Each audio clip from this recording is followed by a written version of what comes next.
Bonjour à toutes et toutes, je suis Hélène Schmidt d'Exploring Happy et je vous parle dans ces séries de vidéos de design humain. En effet, il existe énormément de contenu sur le sujet en langue anglaise, mais en langue française, je trouve que il y a peu de vidéos ciblées pour comprendre ces différents aspects. Donc j'ai décidé de vous proposer cela, car le design humain est un outil bien trop puissant et utile pour être laissé de côté et ne pas être mieux connu en France. Aujourd'hui, je vous parle des centres. Je ne vais pas passer en revue chacun des centres, car c'est un travail énorme qui nécessiterait une conférence d'1 h 30 juste pour vous donner les éléments clés de chaque centre. Il y a énormément d'informations et de sagesse dans ces éléments blancs ou colorés. Aujourd'hui, je vais vous en donner les grandes lignes. C'est un point d'entrée très intéressant une fois que vous avez passé le stade de déjà vous approprier quel était votre type et d'expérimenter quels sont ses attributs, quelle est sa stratégie, mais également quelle est votre autorité.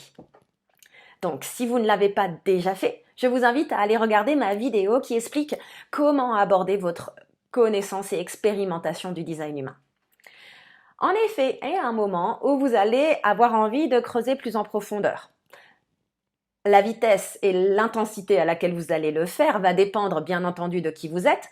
Encore une fois, n'oubliez jamais qu'avant tout, le design humain est une expérimentation et une appropriation progressive pour ne pas rester coincé dans votre mental et du coup passer à côté des réels bénéfices qui sont l'expérimentation et l'intégration pour vivre une vie plus alignée avec qui on est. Donc très naturellement, l'étape d'après, c'est d'aller regarder du côté des centres. Ces centres qui sont colorés, c'est-à-dire définis, ou blancs, c'est-à-dire non définis, ou ouverts. Alors déjà, je vais vous donner une information importante à connaître. On va avoir tendance à trouver du contenu qui va vous donner juste une partie de l'information, c'est-à-dire va vous dire en gros, les centres définis, donc colorés, sont une manière fixe et fiable de fonctionner vis-à-vis des attributs de ce centre, versus les centres blancs, c'est-à-dire non définis ou ouverts, vont être un potentiel d'apprentissage et de sagesse, mais également une fragilité, une vulnérabilité à ce qu'on appelle les conditionnements et l'impact de votre environnement. Ces deux informations sont vraies et elles sont incomplètes. En effet, chaque centre va avoir un potentiel de conditionnement et un potentiel de non-soi, qu'il soit coloré, c'est-à-dire défini, ou blanc, non défini ou ouvert. Vous pouvez passer complètement à côté des attributs fantastiques d'une définition, c'est-à-dire d'une coloration, et vous pouvez également être dans ce qu'on appelle une expression basse des attributs de ce centre dans une définition. Inversement, si vous êtes non défini ou ouvert, c'est-à-dire blanc, vous avez accès à une forme de flexibilité, à une forme d'ouverture, au-delà du potentiel fabuleux d'apprentissage, d'expérimentation et ensuite de potentielle transmission de cette sagesse qui va avec la non-définition. Vous avez également souvent une forme de flexibilité qui n'est pas proposée par la définition. J'ai vraiment appris cela car je trouvais beaucoup de contenu qui me faisait presque me sentir mal ou moins si j'étais blanche dans un centre et forte si j'étais colorée. Et très vite, je me suis dit non, j'ai ma gorge définie et je dois travailler énormément à ne pas être un moulin à paroles. Ce n'est pas que l'attribut des gorges non définies d'essayer d'attirer l'attention et de parler trop. Certes, ma gorge définie est un outil incroyable et à cause de tout un tas de conditionnements et d'histoires et d'attributs de ma nature de projecteur, eh bien, je vais avoir tendance à chercher à être reconnue et invitée, parce que les projecteurs veulent désespérément être reconnus et invités. Donc, quelque part, avoir une gorge définie quand on est projecteur, ça peut nous jouer des tours. Et inversement, avoir une gorge non définie, ce n'est pas forcément la personne qui va pas oser prendre la parole. Ça peut être quelqu'un d'extrêmement à l'aise et flexible dans les manières de s'exprimer, dans les tons, dans les thèmes. Il y a beaucoup de potentiel dans la non-définition, quels que soient les centres. Un autre exemple, j'ai la racine définie. Donc ça veut dire que je suis un projecteur dit énergétique, puisque la racine est l'un des 4 centres énergétiques qui sont la racine, le sacral, le plexus solaire et le cœur, centre de la volonté. Donc, lorsqu'on est projecteur, nous n'avons pas accès à l'énergie sacrale. Ce qui veut dire qu'effectivement, on va tomber dans le risque d'excès de ne pas savoir quand assez est assez.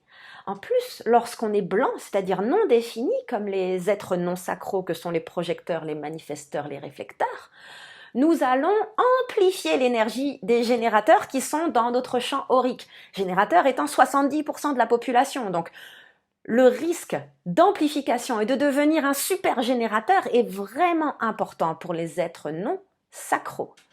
Donc du coup, au-delà du fait que j'ai amplifié inconsciemment cette énergie de générateur toute ma vie, de là à me pousser au burn-out, eh bien cette racine définie qui est censée être un accès à la pression et à l'adrénaline extrêmement moteur, m'a également desservi car la racine peut générer beaucoup de pression auto-infligée, en plus de générer de la pression chez les êtres autour de nous qui sont non définis, et du coup venir encore rajouter des couches de risque de finir en burn-out tonitruant. Donc voilà ce que je veux vous dire. La définition ou la non-définition ont des bons et mauvais côtés, ont des expressions vraiment positives et des expressions qui peuvent vraiment nous desservir dans les deux cas. Donc ce n'est pas binaire, défini c'est bien, non défini t'es fragile, pas du tout. Bien entendu qu'il y a une véritable vulnérabilité, c'est plutôt le terme, lorsqu'on est blanc. Parce que on peut vraiment se retrouver avec des couches de conditionnement et également une vulnérabilité à l'égard de l'impact de notre environnement humain qui est importante. Donc la clé, c'est la connaissance de ce potentiel de vulnérabilité, également la compréhension de l'immense potentiel d'apprentissage et de sagesse. Là où vous êtes blanc, que ce soit les centres ou les portes, c'est là où vous êtes censé être les meilleurs élèves et ensuite les meilleurs enseignants sur ces thèmes-là dans votre vie. C'est incroyable d'être blanc. Moi, mon centre G non défini, ce côté caméléon, ce côté où ma personnalité, mon essence n'est pas facilement saisissable parce qu'elle va être extrêmement dépendante des personnes, des lieux et des sujets dans lesquels j'évolue, j'adore. Pendant des années, j'étais perdue vis-à-vis de ça et j'ai appris à en comprendre la pleine puissance. Également, mon sacral non défini fait que je suis devenue une experte pour renseigner aux gens comment gérer leur énergie et pas leur temps, qui est une des bases philosophiques, une des fondations d'Exploring Happy. Donc, là où vous êtes blanc et là où vous avez le plus grand potentiel d'apprentissage et de transmission, c'est un cadeau. Là où vous êtes coloré, c'est également un cadeau, mais ça peut être un cadeau empoisonné si vous ne comprenez pas également que vous pouvez tomber dans des thèmes du non-soi et dans des fonctionnements rigides. Donc voilà un petit peu ce que je peux vous dire sur le sujet. J'allais repartir sur le centre de l'Anja et vous raconter quelque chose, mais là, si je commence à passer en revue tous les centres, la vidéo, elle va faire au minimum une demi-heure. Et je suis à 8 minutes 26 et j'ai décidé de m'en tenir à cette durée-là. Donc, le message principal, c'est que les centres sont l'étape suivante après être resté du côté du type et potentiellement aussi vous êtes promené du côté de votre profil, de compréhension de soi, de compréhension de vos conditionnements et en plus d'accès à des outils de déconditionnement à travers des questions que vous pouvez vous poser qui correspondent au thème du non-soi de chacun des centres. Donc c'est vraiment une étape très utile à creuser. Ça peut rester extrêmement confus et donc n'hésitez pas à vous tourner vers moi ou toute autre personne sachante en design humain pour vous aider à comprendre les grandes lignes de votre bodygraph, de votre carte, pour ensuite plonger dans votre expérimentation. Et surtout, n'oubliez jamais, le design humain est une expérimentation. Ne croyez rien de ce qu'on vous dit ou de ce que vous lisez. Testez par vous-même et regardez quelle compréhension, quelles expérimentations et du coup quelle sagesse vous pouvez en tirer. Et c'est à travers ces expérimentations successives, si jamais vous vous rendez compte que le design humain effectivement vous convainc, que vous allez progressivement plus creuser. Car malgré toutes les infos que je vous ai dit là, on n'a fait que gratter la surface. Bonne journée et à bientôt!